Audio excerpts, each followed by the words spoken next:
विद्यार्थियों, हमने पिछली कक्षा में निबंध के अर्थ से संबंधित कुछ अध्ययन की बात की थी। निबंध का अर्थ, निबंध का स्वरूप तथा जो भारतीय निबंध विधा है और यूरोपीय निबंध विधा है, उनके संदर्भ में हमने दोनों को तुलनात्मक अध्ययन किया था। ऐसे शब्द का संबंध लैटिन के एक्सेजियर क्रियापद से है, जिसका अर्थ होता है प्रयत्न करना और प्रयोग करना। आदि अर्थ अभिप्रेरित होती है। परंतु भारत में जो निबंध है उसका अर्थ माना जाता है व्यवस्थित करना, और यही हमारी निबंध की मूल विधा को इंगित करता है। आज हम निबंध की परिभाषा से संबंधित कुछ बात करेंगे। साधारणतः किसी भी साहित्य विधा की परिभाषा स्थिर करना सरल नहीं है, तथापि निबंध और ऐसे के उपयुक्त रूप विधान के आधार पर वर्तमान निबंध के स्वरूप का यत्किंचित निर्धारण किया जा सकता है। इसके लिए यह उपयोगी होगा कि कतिपय प्रसिद्ध निबंध लेखकों के विचार का अनुशीलन कर लिया जाए। विभिन्न विद्वानों ने निबंध के विषय में अपने अपने विचार व्यक्त किए हैं, जैसा कि डॉक्टर श्याम सुंदर दास, आचार्य रामचंद्र शुक्ल और बाबू गुलाब राय ने निबंध को क्रमशः इन शब्दों से लक्षणबद्ध किया है। पहली परिभाषा निबंध के रूप में कि निबंध उस लेख को कहना चाहिए जिसमें किसी गहन विषय पर विस्तार पूर्वक और पांडित्य पूर्वक विचार किया गया हो। यानी पांडित्य पूर्व से तात्पर्य है कि उसे किसी साहित्यिक रूप से लिखा गया हो, उसको विस्तार पूर्वक यानी उसका बहुकिंचित विस्तृत वर्णन किया गया हो, और उस विषय को बहुत गहनता से अध्ययन किया गया हो। दूसरा, निबंध निर्बंध इसलिए है कि उसमें किसी भी दार्शनिक विषय का तात्विक, व्यवस्थित और गंभीर विश्लेषण अपेक्षित नहीं होता है, अर्थात उसमें समय सीमा, शब्द सीमा को बांधा नहीं गया है। वह निबंध यानी विचार बंधन से युक्त इसलिए है कि उसमें एक प्रकार की एक सूत्रता विद्यमान रहती है। यह एक सूत्रता विचार, दृष्टिकोण, भावना अथवा कल्पना से किसी भी संबंध हो सकती है। इस एक सूत्रता का वर्तमान होना नितांत आवश्यक है। निबंध उस गद्य रचना को कहते हैं जिसमें किसी एक सीमित आकार के भीतर किसी विषय का वर्णन या प्रतिपादन एक विशेष निजीपन, स्वच्छता, सौष्ठव और सजीवता तथा आवश्यक संगति और संबंध के साथ किया गया हो। अब देखिए, ये 3-4 परिभाषाएं हमारे सामने हैं जिसमें विद्वानों ने निबंध को किसी शब्द अथवा विचार सीमा में नहीं बांधा है। एक तारतम्यता सूत्रता, एक सूत्रता, दृष्टिकोण, भावना अथवा कल्पना, वो किसी से भी संबंध हो सकता है। जो एक सूत्रता वर्तमान होना नितांत आवश्यक है, यानी जो हम ऐतिहासिक परिप्रेक्ष्य में इसे बांधते हैं, जिसका वर्तमान के साथ द्रष्टव्य होना, जुड़ना अति आवश्यक है। उपयुक्त परिभाषाओं का अध्ययन करने पर यह भी कहा जा सकता है कि निबंध वह संक्षिप्त गद्य रचना है जिसमें किसी विशिष्ट अनुभूति अथवा विचारधारा का सम्यक रीति से प्रतिपादन किया जाए।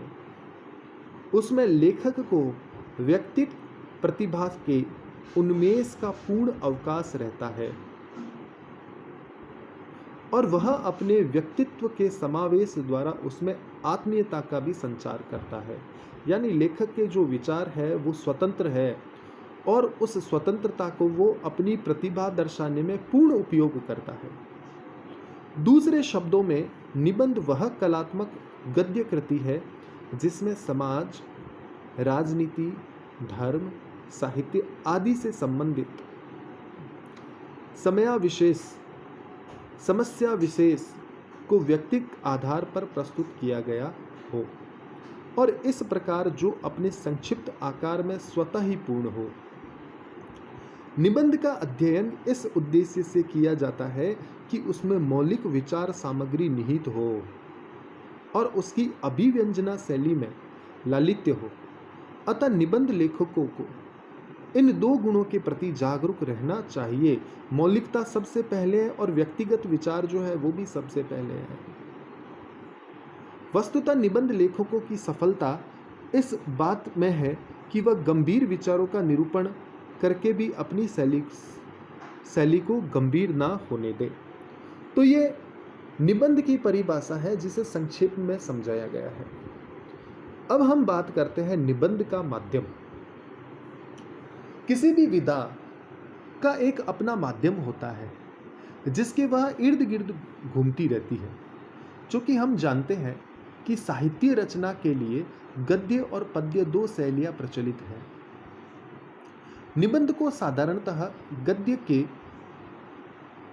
विधा विशेष माना जाता है, किंतु यह उल्लेखनीय है कि निबंधों की रचना पद्य में भी हुई है।